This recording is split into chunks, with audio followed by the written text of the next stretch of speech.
Hi friends, இன்றைக்கி 10th ஸ்டாண்டர்டில் நீதிகத்தியோட சாதனைகள் பற்றி பார்க்கலாம். அதாவது பிராமணர் அல்லாதவர்களுக்கான ஒரு தலைமையான இடமாக வந்து நீதிகட்சி அமைஞ்சது. அதில் வந்து எஜுகேஷனுக்கும் எம்ப்ளாய்மெண்ட்டுக்கும் நல்ல ஆப்பர்ச்சுனிட்டிஸை வந்து ஏற்படுத்தி கொடுத்தாங்க. அப்புறம் வந்து பார்த்தோன்னா சட்ட சிக்கல்கள் எதெல்லாம் இருக்குது, அதாவது இன்டர்கேஸ்ட் மேரேஜில் இருக்கிற சட்ட சிக்கல், அப்புறம் தாழ்த்தப்பட்ட மக்களுக்கு வந்து பொது கிணறு, பொது ஏரியெல்லாம் யூஸ் பண்ண முடியாது அந்த டைமில், இப்போ வந்து யூஸ் பண்ணலாம் அப்படின்னு சொல்லிட்டு அந்த இதை கொண்டு வந்தாங்க. அப்புறம் வந்து பப்ளிக் ஸ்கூல்ஸில் வந்து தாழ்த்தப்பட்ட மக்களுக்குன்னு சொல்லிட்டு ஹாஸ்டல் ஃபெசிலிட்டிஸ்லாம் அப்போ கிடையாது. நீதிகட்சி வந்து தான் அதை ஏற்படுத்தி கொடுத்தாங்க 1923. தென் வந்து இந்தியாவிலே வந்து பெண்கள் வந்து அரசியலில் நிற்கலாம் அப்படின்னு சொல்லிட்டு அவங்களுக்கு முன்னுரிமை கொடுத்து அவங்கள வந்து தேர்தலில் பார்ட்டிசிபேட் பண்ண வச்ச கட்சி வந்து பார்த்தோன்னா நீதி கட்சி தான் 1921. அந்த நீதி கட்சி மூலயமா தான் முத்துலட்சுமி அம்மையார் கூட முதல் பெண் சட்டமன்ற உறுப்பினராக இருப்பாங்க.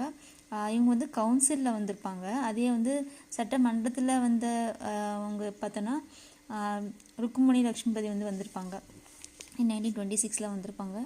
தென் வந்து கம்யூனல் ரெப்ரசன்டேஷன் வந்து கொண்டு வந்திருப்பாங்க ரிசர்வேஷனுக்கோசரம். 2 GO பாஸ் பண்ணியிருப்பாங்க. ஒன்று வந்து 16 செப்டம்பர் 1921லையும், இன்னொன்று 15 ஆகஸ்ட் 1922லையும் வந்து 2 GO செப்பரேட்டாக கொண்டு வந்திருப்பாங்க, இடஒதுக்கீடு கொடுக்கணும் அப்படின்னு சொல்லிட்டு. அதுக்கப்புறம் பார்த்தோன்னா இந்தியாவிலே ஒரு தேர்வு வாரியம் அமைச்சு அது மூலிமா வேலைக்கு ஆட்கள் எடுக்கலாம் அப்படின்னு சொல்லிட்டு ஸ்டாஃப் செலெக்ஷன் போர்டு வந்து 1924 ஃபஸ்ட்டு கொண்டு வந்திருப்பாங்க. அதுதான் பின்னாடி 29 வந்து பப்ளிக் சர்வீஸ் கமிஷனாக மாறி இருக்கும். அதே 56 வந்து மெட்ராஸ் பப்ளிக் சர்வீஸ் கமிஷனாக மாறி இருக்கும்.